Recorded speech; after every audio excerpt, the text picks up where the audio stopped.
Hello and welcome to another episode of Butterfly Kisses, a journey of spiritual transformation. I am Amy Gray-Cunningham and I am your host. And today we have a special guest with us. Her name is Corbie Mitleid and she is fabulous. I think you're going to absolutely love her. I actually found out about her in one of the books I've read by Robert Schwartz, actually 3 of them. And it's all about your soul's journey. She is one of our psychic mediums who actually helped people go back to pre-life planning. So we're going to talk about a little bit about that as well. But she also has a book out called Clean Out Your Life Closet and Take Charge of Your Life and Love Your Journey. So Corbie, tell us a little bit about you and who you are and what you do and your book.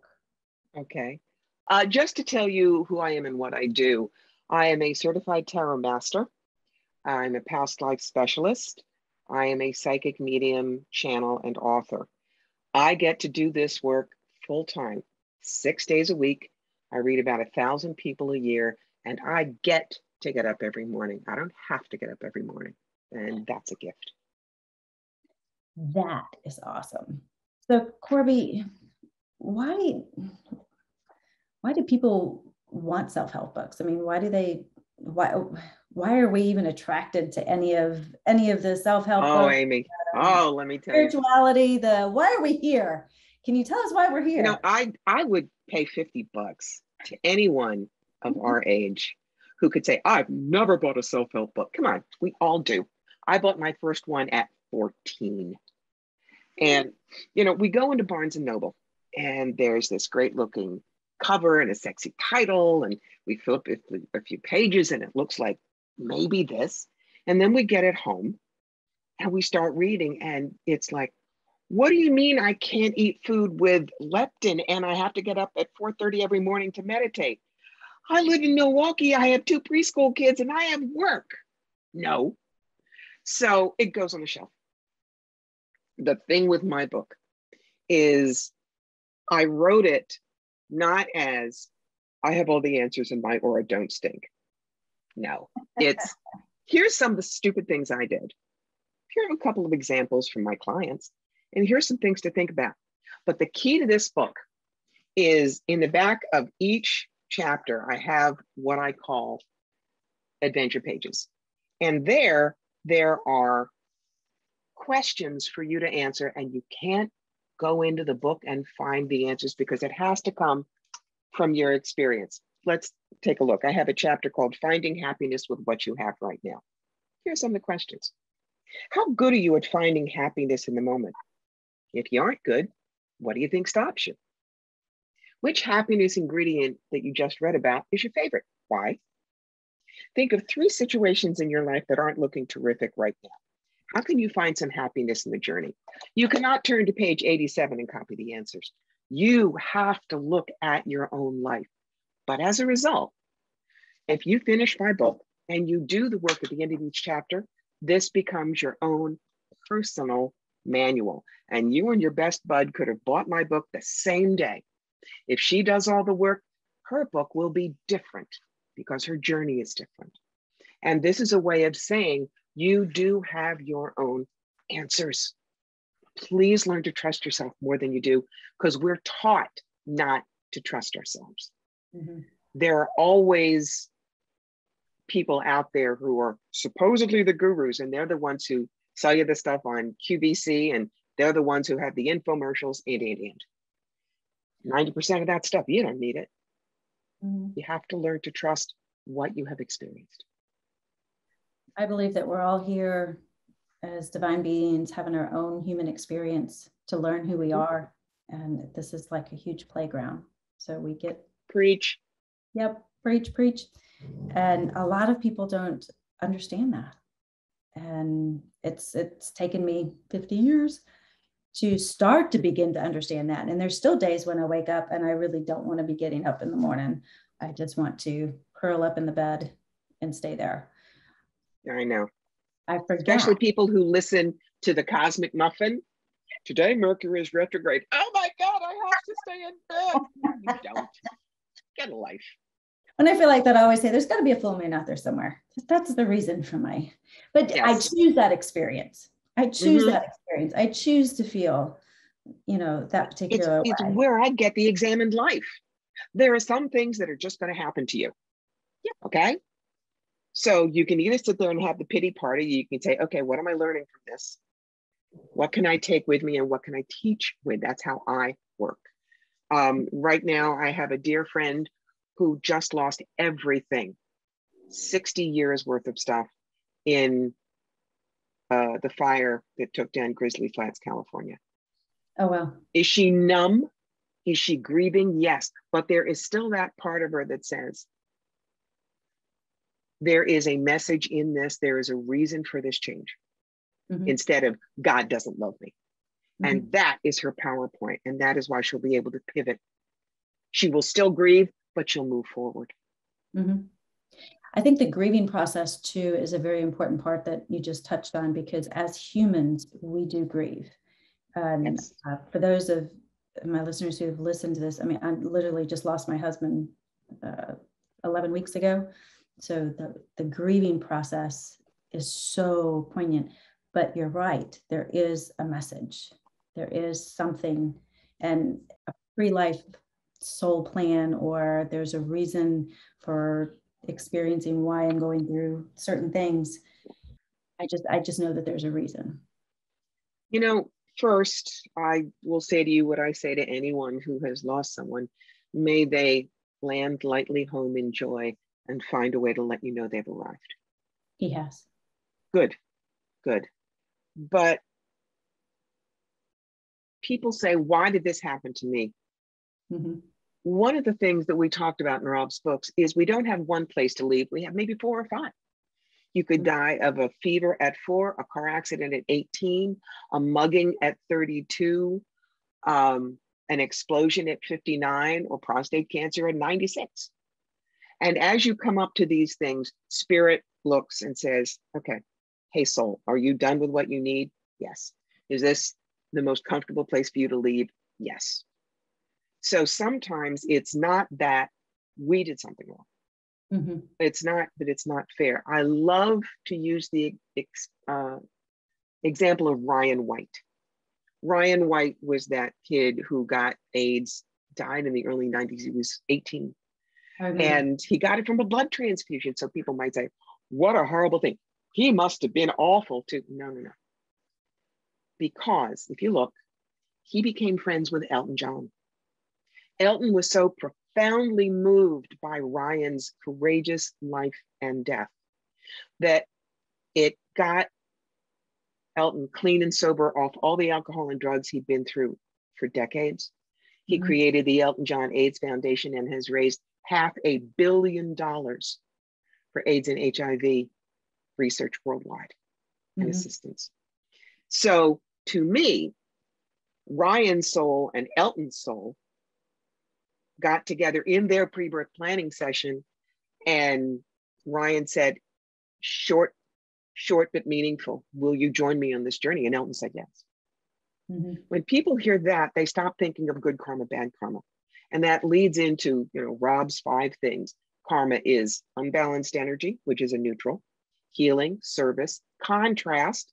You want to learn about abundance, you have to have a rich life and a poor life, and healing of beliefs. Ryan is a complete example of service. I completely agree with that.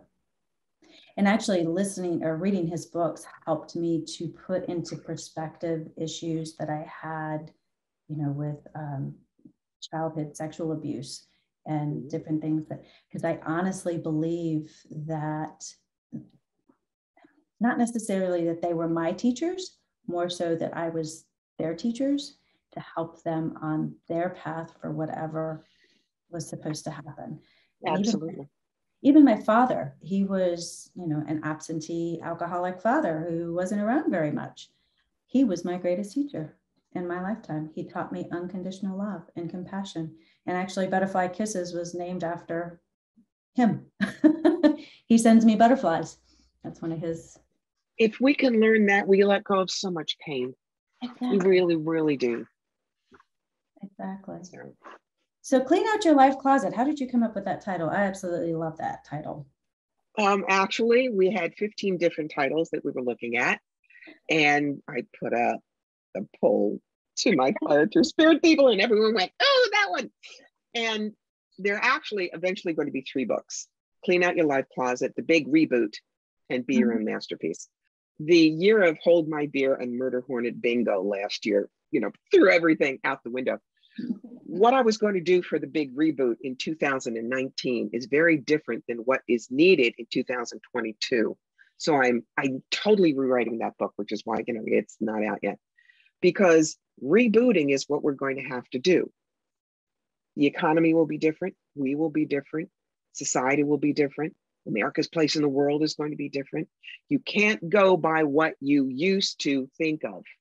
Mm-hmm. You have to reboot, and don't be afraid of it. What doesn't change dies. What is the 3-legged stool of clarity? For me, it's getting clear on your purpose, getting clear in relationships, and getting clear with spirit. If you can do that, then you have a strong stool to sit on and to stand on to reach for things.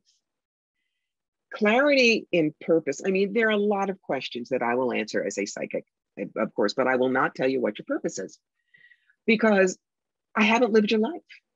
Mm-hmm. I mean, if somebody said to me, oh, I see you are meant to be an electrical engineer, I'm sorry. Now, I was a civil engineer 2 lives ago, back in Germany in 1880, but not now. My father wanted me to be a lawyer. Forgive me, but I can't stand lawyers. I knew what I wanted. The shape of it changed, it morphed. I used to want to be an actress. I use a lot of acting talents and everything that would have made me a good actress doing my work now. Mm-hmm. But this is what really feeds my soul. Okay.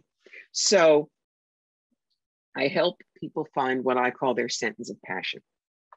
Now, your sentence of passion is not who you are or what you do or even how you do it. It's your vapor trail. When you go skidding into heaven on bald tires and fumes in the tank, God hands you a beer and says, so you get to say, I did this. Isn't it cool? And you're the only one who's going to know that. For me, my sentence of passion is cross the bridge from fear to fearlessness and fly. When I can take somebody from point A to point B when they thought they couldn't make it, whack them on their shoulders, say, you don't need a flight plan. Now get, I am living my bliss and my purpose, but I've done it as an actress, an author, an inspirational speaker, a legal assistant, a video producer, a writer for graphic novel series, an executive recruiter. It's not the job. It's who you are within the job. It's how you connect with people. Okay. And I only discovered that when I looked back at my life and saw all the touch points and all the repeated lessons and all the things that were most important to me. So if you do a sentence of passion consultation with me, I give you 2 pages of questions that you may think are really disjointed, but everyone says, oh, I'll get this done in 20 minutes. And they come back and go, it took me 2 days. I go, I know. We never ask ourselves these questions, but you and I go through it and we see the patterns and we give you a motto and we give you your sentence of passion. The motto is what you say to yourself in the mirror every morning to get going. The sentence of passion is your rallying cry to the world.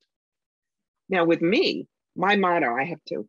The public one is live the examined life, but the private one is a direct quote from Robert Heinlein's book, Time Enough for Love. In life, moderation is for monks. Take big bites, because that's how I've lived. That's awesome. I love your energy and you just. Part of it's being New York, We're like this. So how did you get into this line of work? I mean, how did you get into being? Okay. That's the other 30-second elevator speech. So ding. When I was 9, I read a book called The Witch Family by Eleanor Estes. And instead of thinking, who that's scary or ha, ha, ha, I thought, and your point is, I knew there was magic in the world. I wanted to go find it. Fast forward to 1973 when I was a senior in high school. And yes, that tells you how old I am.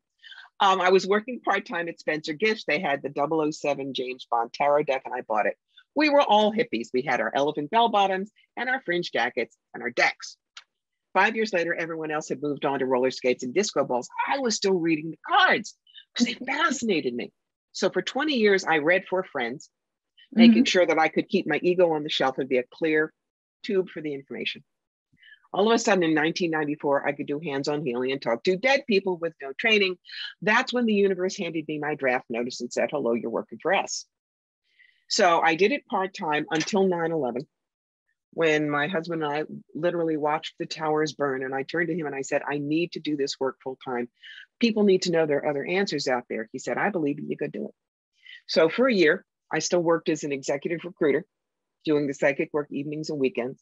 Once I was sure I could make a living at it, closed the door on corporate, and I have never looked back. Awesome. Now it's 6 days a week. I read about 1,000 people a year. And boy, do I have fun. Like I said, I love your energy. So you talk about perfection in your adaptability section. Mm-hmm. Why is that such a problem? Perfection is saying perfection is the enemy of good. If I'm going to wait to do podcasts like this, when I have the perfect mic and a great studio, and I've learned how to put my makeup on flawlessly, I'll never do it, because that ain't me. I mean, I'm sorry, I did Mary Kay in the 1980s and changed my makeup 4 times a day. I wear nothing now, zip, nada, not since my wedding, 2002. What you don't see behind here is a teeny weeny room in our teeny weeny bungalow. It's like 864 square feet, 7-foot ceilings. And behind there is the bedroom and the hall down to the kitchen and living room. It ain't gorgeous, but you know, it's what we have. Frankly, it's paid for. And in this time, that's fabulous. That's awesome. So you get a screen and a curtain and you put it up and you say, it's good enough. If it would have to be different for someone who wanted me on their reality show, well, fine, you get the studio. But that's what it is. What do you want? Do you want it enough to realize perfection probably isn't there? Then do it. The only one who is angry about it not being perfect enough is you in the mirror, and you're getting in your own way. Mm-hmm. I always say that when you're feeling that anger, or not anger, but when you're feeling that fear, angst. Yes. That's when the miracle is. You're just like right on the edge. You're ready. You know, if you just move right through it, that miracle is right there, ready for you and waiting. So just I love the word fear. On my YouTube channel, there is a fear versus fame video that I did right at the beginning of the year of Murder Hornet Bingo, because everybody was so scared. And yes, fear equals false evidence appearing real. Fame equals full acceptance means everything. Do you want to be fearful of famous? Full acceptance doesn't mean, I guess I have to do it. It means, here's where we are. How can I work with it next? Mm-hmm. What do I need to do to make it work for me in this time? I'd rather be famous. Yeah. I tell a lot of my clients when I work with them that it's all about what you want to experience. Mm-hmm. What does your soul want to experience today? And please trust your authenticity. Mm-hmm. That's where a lot of the other fear comes from. I was this close to getting a reality show for me, which would have been very cool. But they wanted me to be the typical, nobody can do what I do. I am so amazing. There's nobody else. And that's the exact opposite of what I did. And anybody with me knows I will always say, I'm not special. You can do what I do. And that was not what they wanted to hear. So I said no to the show, because I wouldn't, I'll use the word, I will not prostitute myself and my abilities to lie to my audience when I know that's not who I am. Would not have been worth it. I don't care how much money they would have given me. So do you believe that everybody has a little bit of psychic intuition in them, or? Oh, yeah. Here's the example I use. We all have 10 fingers. Everybody can play chopsticks. Some of us really like the idea of music, and so we practice our scales and we take some lessons and we spend time on it. We get good. Back to my favorite example, 1 in 10 million is Elton John, but we all have 10 fingers. So yes. Good point. So what are some ways that we can simplify our lives to be able to enjoy our experience more? Well, there are actually 4 chapters in the book. The first one I talk about is life is a tiny house. The tiny house movement is very cool, but everything in there has a purpose, and there are not multiples. Now, yes, if you have a family, you, your husband, and 3 kids, all 5 of you need a toothbrush. You don't need 5 copies of Harry Potter and the Sorcerer's Stone. You don't. So that's what you do. In the book, I give an exercise. Take 20 things that you think you love, put them on a table, look at them closely for 5 minutes, then go away. Then I'm going to take away 5 of them. Can you tell me which 5 I took away? Probably not. On the other hand, you put 5 things on the table, look at them, leave, I take them away. You'll tell me exactly what was there. A lot of what you own, you're just not conscious about. So stop being the Pavlovian knee-jerk dog and buying everything you see on Amazon deal days. Then there's the thing I call carry experiences, not things. And I think there are 4 different kinds of people in that. The first one, the toys people, and the other ones who collect Disney stuffed animals, Depression China, whatever it is. Even if they don't use it, they have to have it. Okay. Then there are, well, I call it in the book the Rolodex people. I'm going to have to find a new name for it because most generations don't know that. But the Rolodex people are the ones who collect people, names. Mm-hmm. They're the ones, if they were a politician, they'd be glad handing you and looking over your shoulder to see who the next person is. They're not registering you. Mm-hmm. Then there's the been there, done that people. They're the ones who are always the first to go to every restaurant in town. They're the ones who went to every Deadhead concert, no matter what it cost them. They just want to say they did it. Mm-hmm. And then there are the connections people. They're the kind of people that if they went and helped out at a food drive, it wasn't to say they were at a food drive. It was to know that they were giving nourishment to a family that may not eat. It was the ability to make a connection. It was the honoring of the service that they are doing. Those are the 4 kind of people. What kind do you want to be? So when you really decide on who you are, you don't need things. Perfect example. In my 20s, I was part of a Renaissance and reenactment group. Okay. And I loved swanning around in 25-pound Tudor gowns. When I was 25, I had to figure I could do that. Well, since the 3 times cancer dance, and I'm now doing a lot of other things, why would I keep the gowns, the jewelry, the scrolls, all the accoutrements I used to carry? All of the gowns went to either other people who would wear them, or some of them I sent to my high school for their drama department. All the other things I gave away. I have some pictures, they're fine. But who I was in my 20s is not who I am now. All the things that you did and collected in your 20s may likely not be who you are now. What are they still doing in the attic? Send them off to somebody who can use them. Mm-hmm. Simple example. Spirit told me last January, get 4 to 6 months of food in now. So we had a pandemic pantry. We used some of it we didn't. This year in July, when I heard same thing because of, now we know it was the Delta variant coming in, I went through everything, and there are certain things that might be out of date in 3 or 4 months.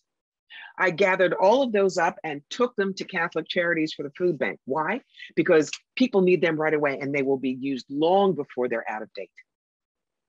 Now, I repackaged. I didn't throw it out. I didn't wait till it was out of date. I gave it to those who needed it. And I didn't worry about how much money I had spent last January that was now going to Catholic Charities. I just did it because it was right.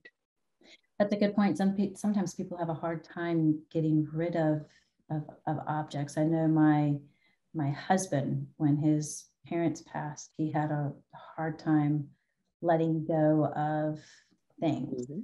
And a lot of my house is full of antiques of things that he couldn't get rid of. And now I sit there and look at it and I'm like, I have no sentimental attachment to these things, but yet I even still can't get rid of it because I know it was important to him. It was important to that personality. But what I will remind you is that personality has now been hung up in the closet. He is in his full soul self now and could care less. Yeah. You know, I lost my father 20 years ago on September 5th. He still comes and visits. If I'm doing a medical intuitive reading, especially if it's cardiac, he will come in because he was a great cardiologist. But the soul of Dr. Dorkin is complete. He puts on the dad Jerry Dorkin suit, the white coat and stethoscope, as love and comfort to me. It's not who he is anymore. So I think that your husband will probably be completely fine with your getting rid of it if you have nothing sentimental on it. Look, I have my mother's Wedgwood, which I love, but it only came out at Thanksgiving. We use it now, but we have no kids. My nephew is in Boston and has no use for it. My niece is in England. I have no one to leave it to. Yeah. What am I going to do with it? Things don't matter. They don't, unless they are useful for people who need them. Now, that doesn't mean that I'm necessarily going to send the Wedgwood to Catholic Charities. Probably what I would do, you know, when I'm a little closer to getting my ticket punched, is there are places online you can sell them. And I would take that money and I would give that to Catholic Charities. Let them buy food with it. Cheaper dishes. More people can have kitchenware. Yeah. That's actually a really good point. I hadn't thought about doing that. Simplifying your life, that actually sounds like a really good idea, because it allows you freedom too, to be able to come and go. Think about clothing. Yeah. In the winter, we live in upstate New York, Northern Catskills. Clothes and a sweater and a coat and a muffler and gloves and a hat and boots. Right now, August, I go out and, you know, what I'm wearing in flip-flops. Which one is easier to move around in? It's right now with less clothes. So that's an easy analogy for you to think about having stuff that's hanging on you. Let me ask you this question. You have worked with a lot of different souls and have had a lot of different experiences. What is one experience or one reading that really stands out for you that made a difference in your life in particular? Not to put you on the spot. No. The thing is, I can tell you readings I did that made a difference to other people. But you see, because I keep my ego on the shelf, all I can tell you is every reading that I get to do, I am profoundly grateful that I've been given this job by spirit.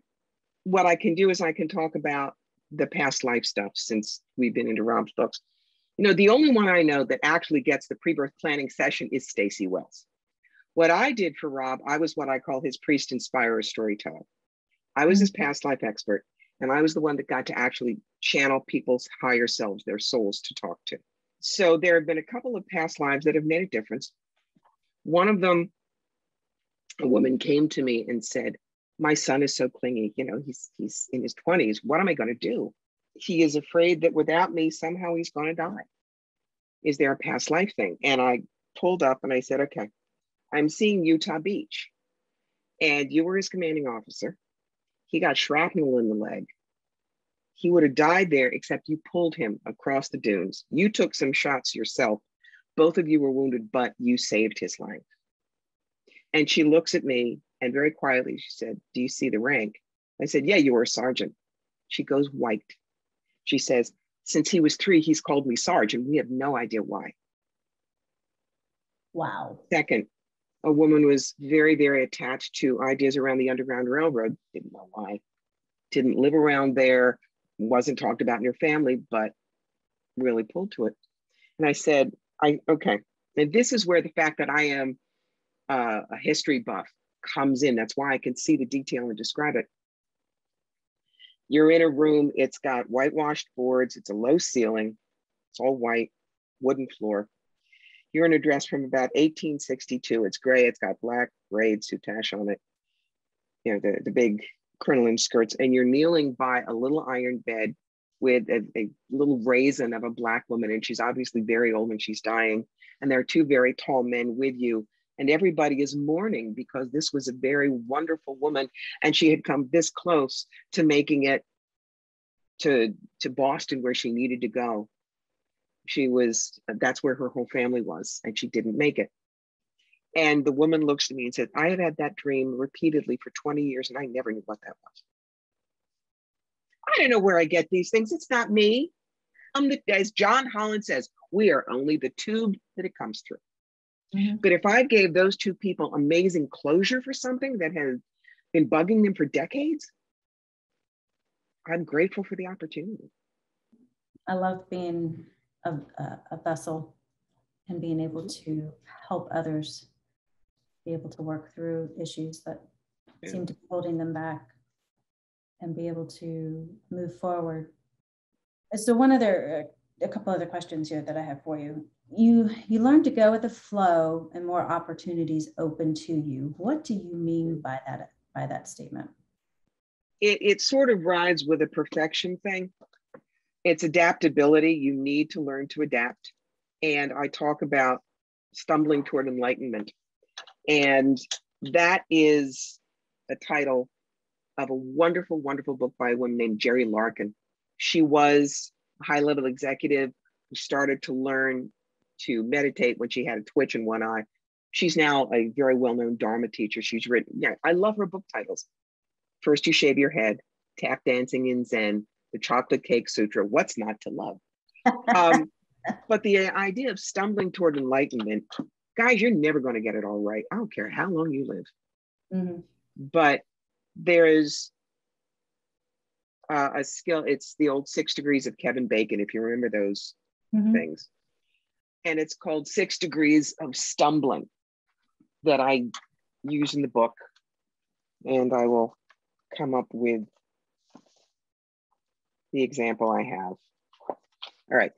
Getting fired from my job led me to marry the man of my dreams. You hear that and say, what are you talking about?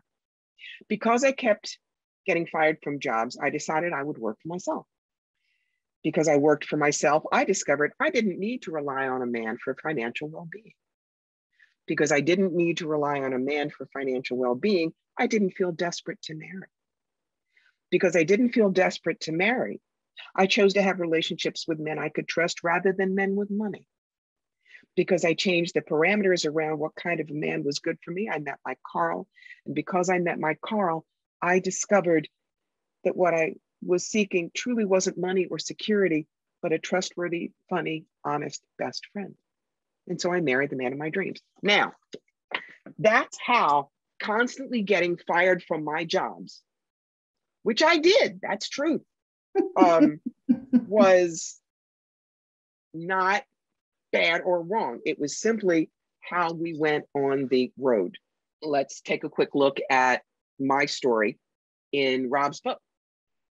I have done the cancer dance 3 times. And the reason I did it 3 times is because Spirit kept saying, please do this, please go here, please look at this. And I was just ignoring it. So finally, Spirit said, look, we need you down there to do a lot of work. So we're going to remove the problem. My 3rd bout of breast cancer was a 2nd primary, danger clock back to 0. But they took the boobs, they took the ovaries, they took me from a Dolly Parton figure where I was just this walking sex pot. And that's what I thought I was worth, only that, to a fat fire plug with permanent side effects. Okay. So I ain't a sex pot anymore. But what it allowed me to do is get beyond what I look like into my humor, my abilities, wearing the cloak of the elder and being there for other people. My ego was not wrapped up in what I looked like anymore, and it was much easier to put on a shelf. So that's an example of, hello dogs, my worst mistakes gave me my best life, stumbling toward enlightenment. Sometimes people get caught up in the worst mistakes and then we stay there. Mm-hmm. And you've said you said a couple different times, putting your ego on the shelf. How do you do that? You realize it's not about you. I watch people talk to people, and I have some friends that when you talk, it always comes back to them, what they've done, what they think, why they're good, blah, blah, blah. And you can't shut them up. Mm-hmm. When I'm with someone, I listen carefully and I start asking them questions and let them talk about themselves. I don't need to constantly tell my stories. Frankly, you want my story? Go listen to one of the podcasts I've done. It's all right there. People need to be cared about. They need to know they matter. They need to know you see them. Mm-hmm. And if you're worrying about your ego, it won't work. There is a story I'm not going to go into because it's on so many other podcasts, but when I was doing mediumship for somebody, the key phrase that had to come out of my mouth was appropriate to tell her widow, but I would never say that kind of thing in public. I would never say that thing if I was doing a gallery, okay? If my ego was worried about that should not come out of this mouth, mm-hmm. I would have skewed the message and she wouldn't have had this. It was a perfectly Ebonic phrase. It had obscenities in it and not out of this mouth. But her partner laughed about it because that particular phrase is what her dead wife said every time she walked into the door after a business trip. That's an example of why you cannot put your ego there. If you are doing some channeling for a client and you are told, tell the client that there is a plaid fire engine with a rutabaga on it and it's very important, I'm going to think, what? And I would dismiss it. But no, you have to tell them. And you also have to accept that sometimes people are not going to want to know what you hear. And this story I will tell. This was in Kitchener, Ontario. And I told the woman I was sitting with a couple of challenging things I saw. I didn't say it had to happen, but I said, I see this and I see this. She gets up, she looks at me, she says, you suck, and she walks away. Okay. Who's the first person in my chair next time in Kitchener? And she sits down and she says, last time I said you sucked. I said, yes, I remember.